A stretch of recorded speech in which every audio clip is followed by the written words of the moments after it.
আছেন? ভালো আছেন তো আশা করছি। সিটির আওয়াজ হচ্ছে। তো আমি অলরেডি কিচেনে চলেও গেছি, মানে চাটা সব কিছু বানানো হয়েও গেছে। আর আমি ওলটাকে সিদ্ধ করতে দিয়েছি। আজকে লাঞ্চের মেনু হচ্ছে ওল সিদ্ধ, মুসুর ডাল করবো, ডাল তো থাকে আমাদের রেগুলার, আর ভোলা মাছের ঝাল করবো, আর টমেটোর চাটনি। তো এই হচ্ছে আজকে লাঞ্চের মেনু। আর ব্রেকফাস্ট তো বললাম ব্রেড বাটার খাওয়া হবে। তো আর আজকে আবার একটুখানি মার ওখানে যাবার তো ইচ্ছা আছে, যাবো ভাবছি, দেখা যাক কি হয়। আবার আজকে একটু মার্কেটেও যাবো বলছিলাম না, আমার একটু নাইটি কেনার আছে, ইচ্ছা আছে। তো দেখা যাক কি হয়, কতটুকু কি হয়। তো এই তো ভাবলাম ব্লগটাকে শুরু করে দিই, আজকে সানডে। তো ব্লগটাকে শুরু করে দিই। মা এখন উপরে আছে, মা ঠাকুর ঘর পরিষ্কার করছে, আর হাজব্যান্ড আর মেয়ে তো ঘুমাচ্ছে, বাবা দোকানে চলে গেছে, এই হচ্ছে। আর তাহলে চলুন। আর আজকে ওয়েদারটা দারুণ লাগছে, মানে পুজো তো চলেই এসছে, তাই পুজো পুজো হিমিজ তো হয়ে গেছে।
টমেটো চাটনিটা হোক, মোটামুটি একটু ফুটুক।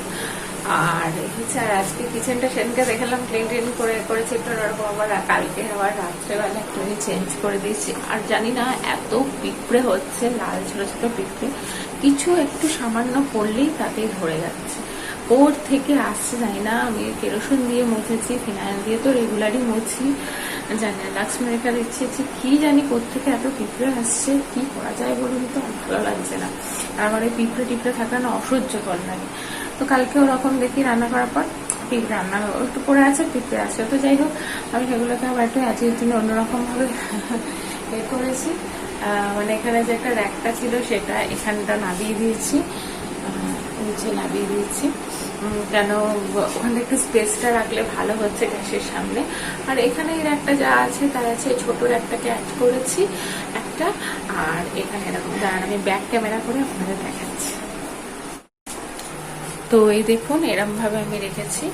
এই যে এই বাস্কেটটা তো ছিল, এর মধ্যে এরম ভাবে রেখে দিয়েছি। এই পাশটাতে, এখানটাতে জল ছিল, এই যে এখানটা, এই জন্য এতটা জায়গায় ফাঁকা আছে, ভালো হয়েছে, রান্না করতে সুবিধা।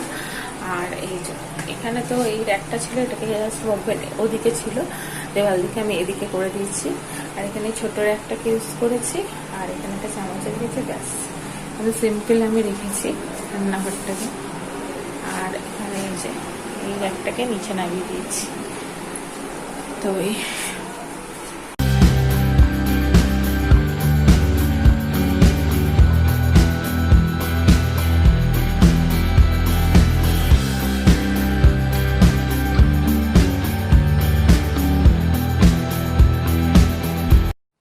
সরি, বলতে ভুলে গেছিলাম, পটল ভাজবো। পটল মানে লাঞ্চের মেনুতে বলেছিলাম ওল সিদ্ধ, ডাল আর ভোলা মাছের ঝাল। তো এবার পটলও ভাজবো।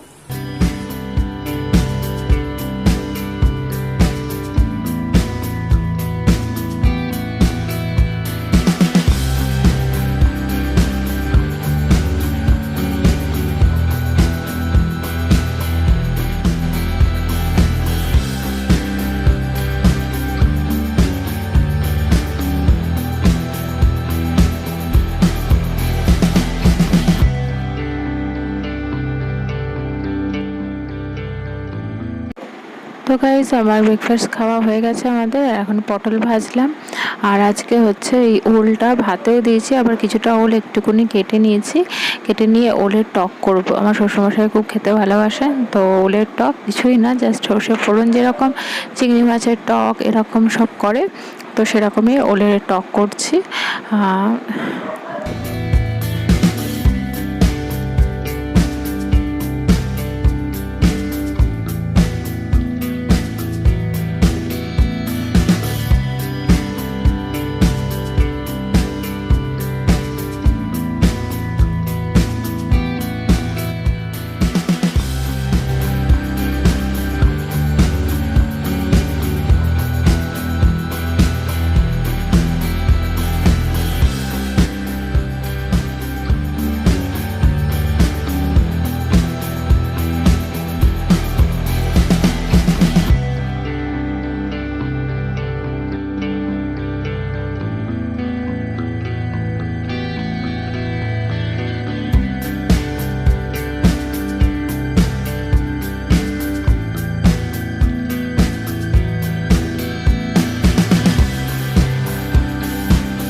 তো গাইস চলে এলাম স্নান টান করে একেবারে, আর কিছু শেয়ার করিনি, রান্নার পর আর কিছু শেয়ার করিনি, কারণ আর রান্নার পর তো ব্রেকফাস্ট করলাম, করে রান্নাঘর পরিষ্কার করে ঘরের যা যাবতীয় প্রতিদিনকার ডেলিকার যা কাজ থাকে ডাস্টিং সব করে, আর এখন স্নান হয়ে গেছে আমার। স্নান করে জামা কাপড় শুকোর দিয়েছি, একবার ছাদে এসেছি, মানে উপরে ঘরে এসেছি, গেছে আবার এসেছি আপনাদের ওই ব্যালকনির গাছগুলো দেখাবো।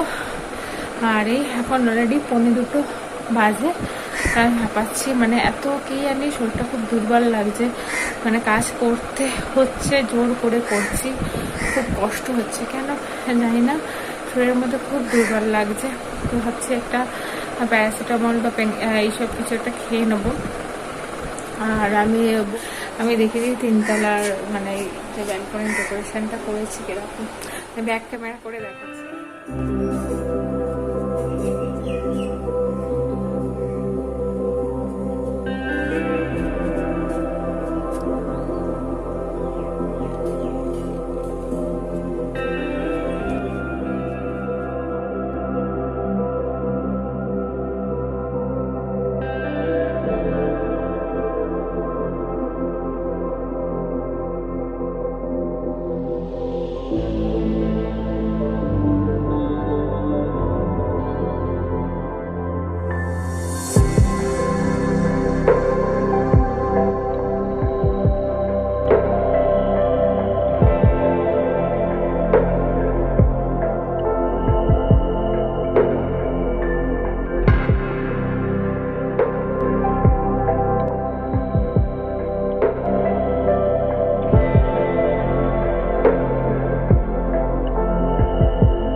আর দেখুন এই ফুলগুলোকে আমি করেছি, ধুয়েছি আজকে, যেগুলো আরও ছিল সেগুলো তো ধোয়া হয়ে গেছে, সেখানকার এক্সট্রা আরও ছিল, এগুলোকে সব ধুয়েছি, এখানে হ্যাঙ্গিং করেছি। আর এই যে সমস্ত হ্যাঙ্গিং করে একদম ধোয়া হয়ে গেছে কমপ্লিট। তো গাইজ দেখতেই পেলেন ব্যালকনিটা কেমন লাগছে, আর অবশ্যই কিন্তু কমেন্ট করে জানাবেন কেমন ভালো লাগছে। বেশ ভালো লাগছে। আর ওই হ্যাঙ্গিংগুলোতে আমি সমস্ত 9 o'clock আর মানি প্ল্যান্ট এগুলো সমস্ত দিয়েছি। আর নিচে ওগুলো তো গাছগুলো কিনেছি টপে, এরকমভাবে সাজিয়েছি কাঠ পেতে দিয়ে, মানে একটুখানি এক্সট্রা করে বাড়িয়ে এরকমভাবে রেখেছি। তো এরকমভাবেই সাজিয়েছি। আর বাইরে থেকে দেখাতে পারছি না, রাস্তা দিয়ে আমি যদি তুলতে পারি তো দেখাবো কেমন লাগছে। আর ওই ফুলগুলোকে আজকে সমস্ত যা ছিল যাবতীয় সমস্ত কাঁচা হয়ে গেছে, মানে ধোয়া হয়ে গেছে, আর নেই। এবার এগুলোকে তুলে নিয়ে অলরেডি মেঘমেঘ করে আছে আকাশটা, তাছাড়া ফুলগুলো তুলে নিয়ে শুকিয়ে গেছে অলরেডি, তার নিচে যাব।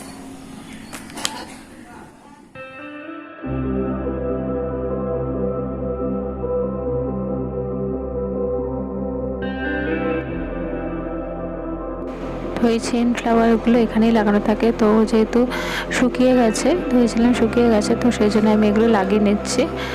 আর এই যে উপরে দাদু ঠাকুমার ফটোগুলো দেখছেন, মানে ওখানেও মালা পরানো থাকে, তো মালাগুলো উলের, সেগুলো শুকায়নি, সেগুলো কালকে আমি পরে দেবো শুকোলে। তো এগুলো এখন লাগিয়ে দিচ্ছি।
চাটা বানানো হয়ে গেছে, আর আজকে ডিনারে মাটন বিরিয়ানি করব, তাই জন্য মাটনটাকে ধুয়ে নিয়েছি। ধুয়ে এবারে আমি প্রেশার কুকারে সিটি নিয়ে দিচ্ছি, কেন যেহেতু মাটন বিরিয়ানি করবো, ওই জন্য আগে আমি প্রেশারে মাটনটাকে সিদ্ধ করে নিচ্ছি।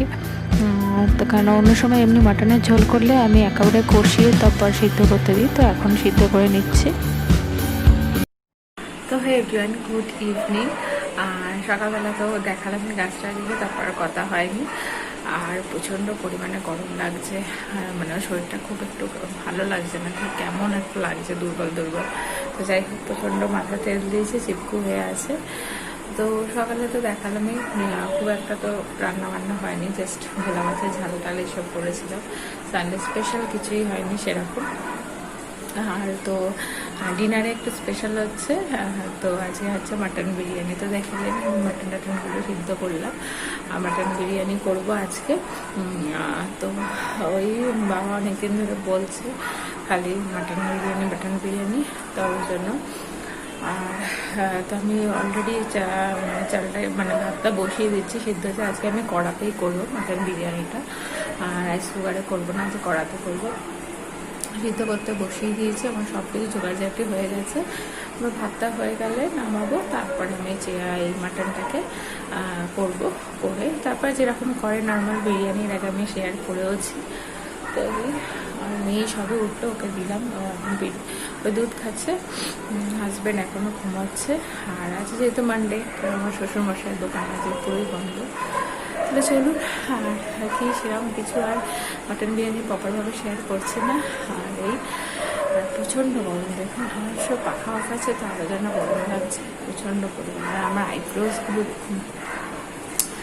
কি অবস্থা, মোটা হয়ে উঠেছে। এগুলো মোটামুটি কমেছে, কিন্তু দাগগুলো আছে, দেখছেন দাগগুলো মোটামুটি। পুজোর আগে যে কি হলো মুখের অবস্থা। তো যাই হোক, তাহলে চলুন। অনেকক্ষণ অলরেডি চলে এসেছি, আমার মাটনটা বানানো হয়ে গেছে, এবার মিক্স আপ করবো। আর এই যে রাইসও হয়ে গেছে আমার, এদিকে মাটনও কষিয়ে রেখেছি, এবার মিক্স আপ করবো। চলো মিক্স আপটা করে নিই।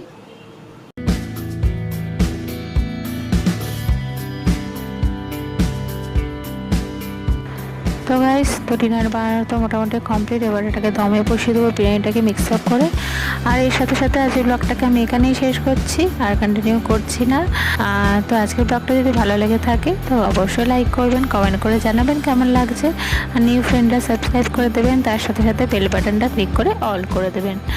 তাহলে চলুন, আবার একটা নতুন একটা অন্যরকম ব্লগ নিয়ে হাজির হব। আর পুরোনো বন্ধুরা আমার সাথে থাকুন, আমার পাশে থাকুন, এইভাবে আমাকে এগিয়ে নিয়ে যান। তাহলে চলুন, আবার একটা ওরকম ব্লগ নিয়ে হাজির হব। আপনারা ভালো থাকবেন, সুস্থ থাকবেন, সবাইকে ভালো রাখবেন।